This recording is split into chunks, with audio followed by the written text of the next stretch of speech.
So today we have Dr. Christy Sprague. I know we usually have her every year. She's our weed scientist, works with Extension, but is stationed on campus, and she just does a fantastic job. We're very happy to have her. She's going to be talking about early season weed control. So I'm going to go ahead and stop sharing, Christy, so you can get started. Well, good morning, everyone. It's good to be with you this morning. Today, I'd really like to start out by just kind of touching on some basics of weed control, especially as we start seeing the temperatures warm up. And today, just wanted to go through, and I'm sure we'll go into a lot of detail about weather, but one of the things that I've been trying to do the last few years is just kind of keep track of what our growing degrees are between the different seasons or the different years. And you can see with these last 5 years what the growing degree days are. And you can see we're quite a bit warmer this year. And these are some of the growing degree days through April 5th, which was a couple of days ago. And if you were to think about where this was last year, we hit about 81 growing degree days about April 30th. So we're a couple weeks ahead. And with that, that's going to change some of the things that we might do for weed control or thinking about how we're going to handle that. And with some of these warmer conditions and especially drier conditions, we've seen that there's been a lot of early season field work. Particularly, there's been a lot of sugar beets that have been planted.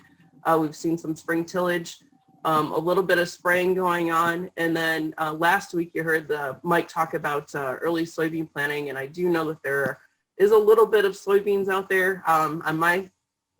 For my perspective, I think that's still quite a bit early, but again, these are some of the things that we're seeing happen out in the field.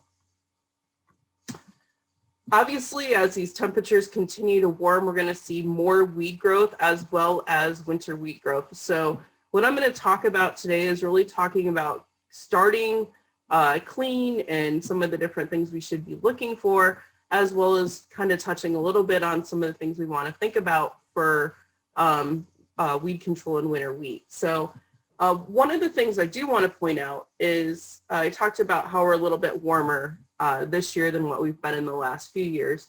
One of the things that kind of comes to mind with that is we're starting to see horseweed or mare's tail be kind of more of a spring emerging weed or kind of throughout the season. And in general, we've kind of tracked this over the last few years, and we've more or less saw some of our early spring emergence happen about 100 growing degree days. So as I said a couple days ago, we're at about 80. So we're going to start seeing mare's tail really coming on. So that's one of the things that I wanted to share with you is as you start thinking about trying to get these fields cleaned up before planting, remember you need to think about horseweed or mare's tail. Last year, we saw that it kind of came up. Initial emergence was around that first week of May, the last couple of years, maybe the end of April. But with the warmer weather that we're experiencing now, I think we're going to start seeing that show up in the next week or so. So just keep that in mind as you think about some of the different weed control strategies that you're going to do moving into the 2021 growing season. And then obviously with this warmer temperatures, we're going to start seeing more competition for some of those field operations, whether it's planting versus spraying and tillage. So these are some of the things we need to think about. Again, weed control is extremely important. So as I start this out every year, it's really important to start clean. So what I'm really talking about is looking at making sure that we're starting out with a weed-free bed. And obviously one way we can do that is with tillage. But with tillage, one of the things we need to think about is there's a lot of different tools out there. And especially when we start seeing a lot of winter annual growth like we've seen this year, we want to make sure that we get uniform disturbance of those upper few inches. And we've moved to a lot of some of these high-speed discs, some of the vertical tillage tools. And sometimes those aren't always the greatest for controlling existing vegetation, particularly horseweed. So kind of keep that in mind. So we want to make sure whatever tool that we use that we're ripping up those weeds and then they're not an issue. Another thing is we've seen some fields, and I think in the next couple of weeks that weed growth is going to get thicker, and in some cases tillage may not be the best thing without having a burn down application before. So keep that in mind. If you've got some fields that have a lot of winter annual weed growth, you may want to spray them first if you're planning on doing some tillage. So just a couple things to think. The other thing is we do a lot of no-till soybeans. So obviously an effective burn down application is one way that we can start clean. So just a couple things to keep in mind. And the main reason that we want to do that is with a lot of these winter annual weeds, if we're not starting clean, we can start to see some effects on early season competition that could affect yields later in the season. So we've done a lot of research where we've looked at this. And so I'm going to ask the question to you, when should a burn down herbicide be applied to prevent yield loss? And we're going to look at no-till soybeans. So I've got a few different answers here. So do we want to apply these prior to planting, at planting, when the soybeans start coming out, or coming out of the ground and have their unifoliates, or when there's that first trifoliate out there or second trifoliate? And I'm going to share some data with you. And when we look at this, we can see that we really start to see some yield loss when we wait on controlling those weeds. So those early season weeds can really affect how that crop is going to respond later in the season. So as you can see by this graph, if we waited to control those weeds by the time they're at the unifoliate stage, we could lose about 6 bushel of beans per acre. So that's pretty important to make sure that we're getting those weeds controlled on time. And in general, we really try to get those burn down applications or control any of those early season weeds either prior to planting or at planting.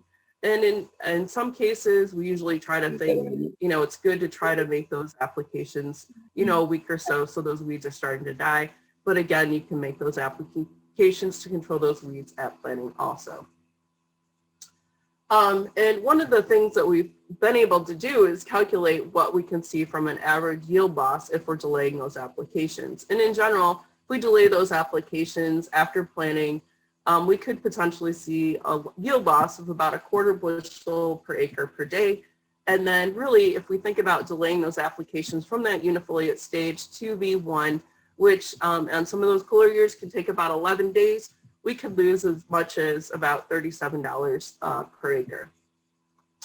So here are just a few of the different burn-down herbicides that we could use prior to planting soybeans. And I've kind of got these broken down into different groups using one effective soil or one effective site of action for control. And in particular, I'm focusing on glyphosate-resistant horseweed or mare's tail because that is one of the weeds that as I said, we're going to start seeing that come up, and it is a huge issue across most of our state.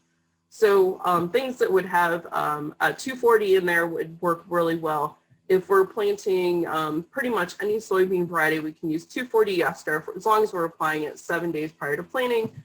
Sharpen also works very well, and we can use Liberty applications. We've also seen some combinations that'll give us some really good control, particularly of the horseweed, as well as many of the other weeds that are out there. And you can see what those combinations are, again, just kind of mixing those 3 herbicides, and that'll give us a little bit better overall control, as well as if we're looking at a combination of gramoxone with metribuzin has worked well. Again, remember, if we're using 240 ester, we need to be applying that 7 days prior to planting. And then now with some of the newer traits, we do have some other options. So if you're planting Extend or Extend Flex soybeans, we can obviously use dicamba, which has been very effective at controlling glyphosate-resistant mare's tail.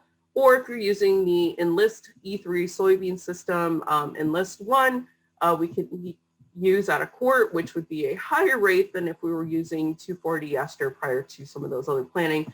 And then there is no plant back window. So we do have some good options out there as far as burn down applications.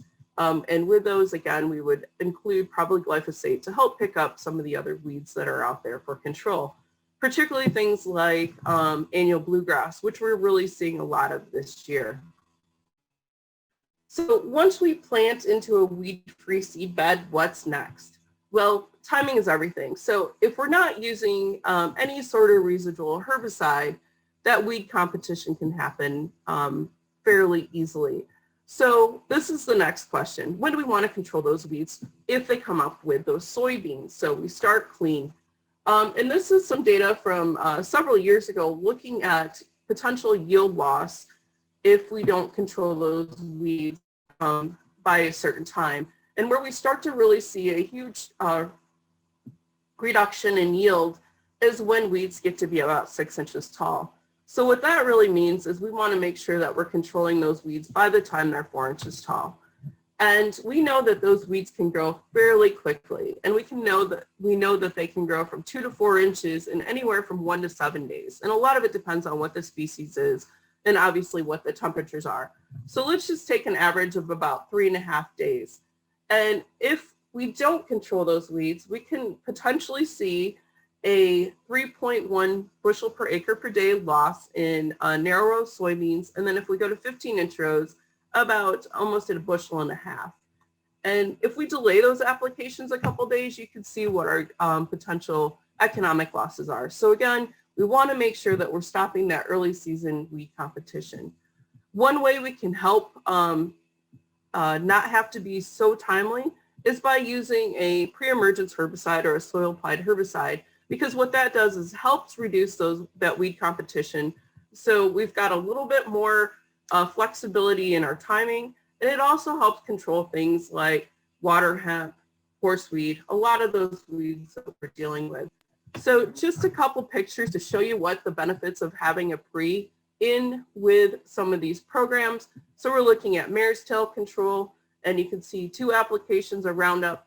And then this, the next picture next to it is a effective burn down with metribuzin, and following that up, and it works really well. So again, benefits of a pre, and we can also see that with water hemp. So 1 application of Liberty versus using an effective pre followed by Liberty.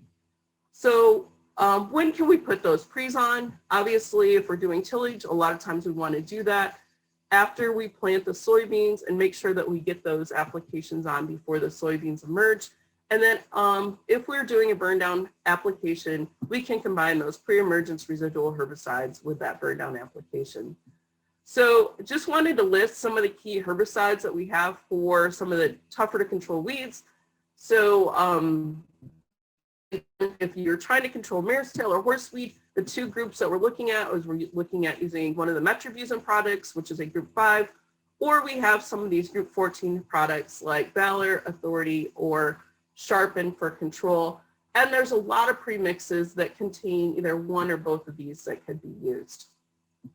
For water hemp control, again, the group 14s, Valor and Authority, work well. And then we also have the group 15 herbicides, Dual Warrant, Outlook, and Zidua. And then there's several pre-mixtures that can be used. And again, really looking at making sure that you have one of those products in with some of those pre-mixtures. And a lot of those pre-mixtures are listed in the weed control guide. And I've just highlighted some of these products that would work for both mare's tail and water hemp. So we're seeing a lot of fields where those are of big concern. One of the other things to keep in mind is we want to make sure that really with our burn down applications and a lot of our residual herbicides, they do need to be applied before the soybeans emerge, or we can see some pretty severe injury to those soybeans. So what about corn? So when we think about corn, a couple of things to keep in mind. Again, starting clean is extremely important, either with tillage or a good burn down application, and those residuals are also going to be helpful. And this just kind of shows why that's important. Again, let's look at when we would need to control those weeds if we did not have a residual program or residual pre out there. And you can see if we wait until weeds are 4 inches tall, we end up losing yield. So we want to make sure those weeds are controlled by the time that they're 2 inches tall if we don't have a residual out there. With a pre-emergence herbicide, you can see where the benefits are. So this is our yield loss without a pre. This is our yield loss, and following it up with a application at either 6-inch, 12-inch, or 18-inch weeds, and we're protecting that yield. So again, those pre-herbicides are very important. Another thing to think about, let's say you get and the corn starts coming up, there are some of those residual herbicides that you can use in an early post application, and those can actually be found on table 1H in the 2021 weed control guide. One other thing I just briefly want to touch on is weed control in winter wheat. We're going to start seeing applications of herbicides pretty quick. Most of the wheat that I've seen has been at peak stage 3 going into 4. So we want to make sure that we're making those applications when the weeds are actively growing. We do not want to make herbicide applications when the crop is under stress. And then kind of a good rule of thumb is only to apply those herbicides to winter wheat when the daily temperature is 50 degrees or higher. Also, there are some other considerations, whether you have frost-seeded red clover, if you're going to use 28, and then weed growth size and also the wheat growth size. So just keep those things in mind. There are several resources out there. Again, there is the 2021 Weed Control Guide that can be purchased. In the last edition of Wheat Wisdom, we had a good article on things to think about for weed control in winter wheat. In the upcoming issue of Michigan Farmer, we're also talking about some of the early season weed control, but we do have a lot of those fact sheets available. Those are in the Weed Control Guide, or you can get those on our website. So with that, I am going to go ahead and turn this over to Jeff, and then I'll be around for some additional questions once Jeff's done with the weather report. Great. Thanks, Christy. That was awesome. We do have a couple questions that have been put in. I actually wanted to ask about with current drought conditions going on, how does that impact spraying?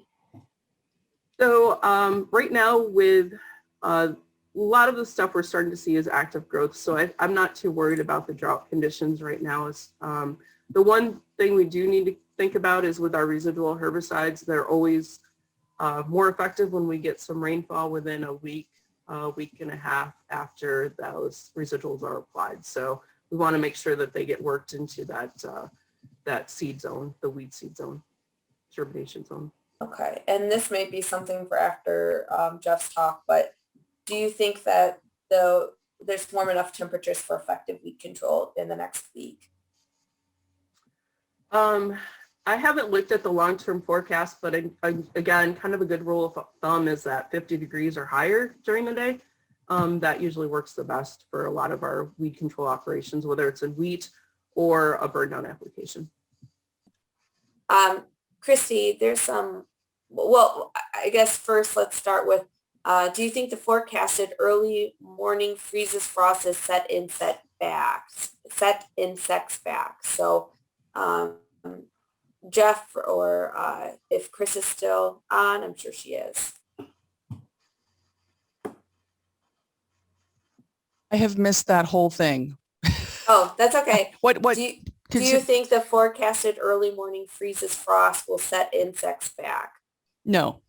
Okay. No, and and you can normally see this if it gets cold, insects will just sort of hunker down into a crevice or something like that. I keep those little bees that are in the little tubes, and like yesterday, it was just there were thousands of them out all around my house. They were kind of doing their thing, and you come out on a cold morning and you wouldn't even know that they were there. So they just find a little microclimate that they can hunker down in, and they're usually fine.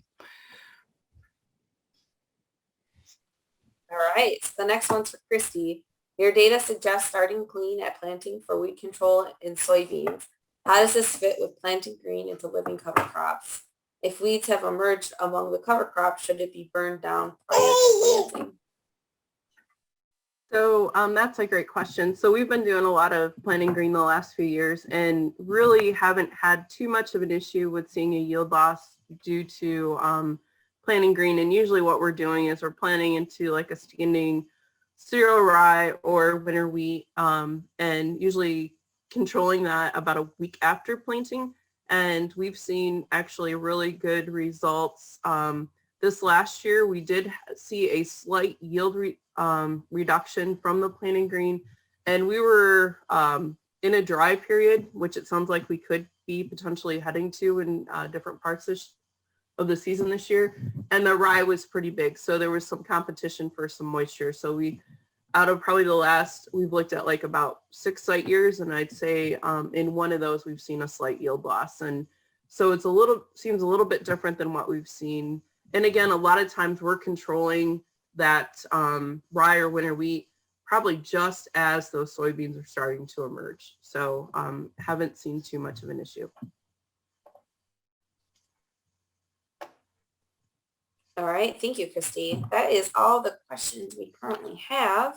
Christy, I have a question for you on wheat. You talked about this 50 degrees with the weather changing. Should we try and spray ahead of the weather change or during or after? What are your thoughts on spraying wheat if it's not been done already? Yeah, I think one of the things is to see what you have out there. I know some of the wheat that I looked at this week, I didn't really see a lot of weeds out in some of the wheat that I was looking at. So I guess it depends on how your fields are looking. If there's a lot of weed growth, you may want to get that application on before the weather turns cold. If there's not a lot of weeds, you might want to wait. Most of our applications do need to be made before, depending on the herbicide, peak stage 6. So we've got a little bit of time yet.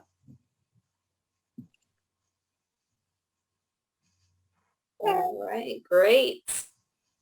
Well, I want to thank Jeff and Christy for joining us, and also for Chris for being like an honorary person since she answered some questions this morning. Another successful virtual breakfast. So I want to thank everyone for getting on. Please remember there's a couple links that Phil has shared to give us that demographic information. And of course, don't forget about the information to get your RUP or CCA credits. So Monica, before Yep. we end, I want to ask Jeff again. Do you think that after this initial round of rain, that we'll have an extended period of dry weather? Is that what the guidance is suggesting or not? No, I think that it's probably somewhat temporary, but this is the best chance we've had for rain, I think, for widespread rain over the next couple of days and the weekend event. But it will be likely drier next week. But no, I don't see anything beyond that would indicate something longer term. We don't see anything like that at this point. So it's a lot. We typically see lots of these pattern changes during the spring season, and I think this is just one of them.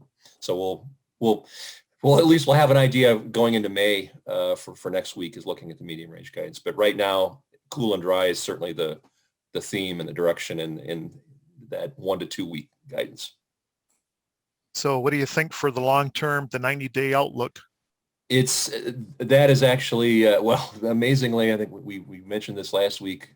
It's still based on now on the weakening La Nina conditions, and La Nina is still there, but it's barely hanging on, and it's almost gone. It will be neutral by our conditions in the Pacific by late this spring, in early summer, and that's what the assumption is about the Pacific. There really are no other indications of anything other than the normal distribution of precipitation. So but that said, I think it is important, not for us, but for areas to our west. You saw a lot of that red on the map for the drought and so forth for portions of the Great Plains, especially the northern Great Plains, and even into the northwestern Corn Belt. There are those areas are significantly drier than we are here. And if there were to be an extended dry period, that's a problem. That's certainly going to be an issue. So that's an area to watch right now. But even though we're dry, our topsoils are dry, I still think that things will probably turn around before too long. Did have another question pop in, and I think this would be for Christy. Any recommendations for controlling sand burrs in alfalfa grass hay? That is a good question. Let's see. I'm wondering if you could email that to me and I could do some looking, because we just haven't really dealt too much with that. And I know Erin Burns is kind of doing a lot of our alfalfa work, so I can pass that question on to her if I could get that person's name. Okay. Christy, I know that when I've talked to Erin about combinations of an alfalfa and grass combination, there's just not much that we can do. And sandbur is not one of those common weeds. But I don't have a lot of hope many times if there's a huge problem in a field. It's going to be tough. Yeah, if it is, I'm sorry, I guess I missed that it was a mixture. If it's a mixture of alfalfa and a grass hay, there's just not, without controlling the rest of the grasses out there, there's not going to be any good options. Okay.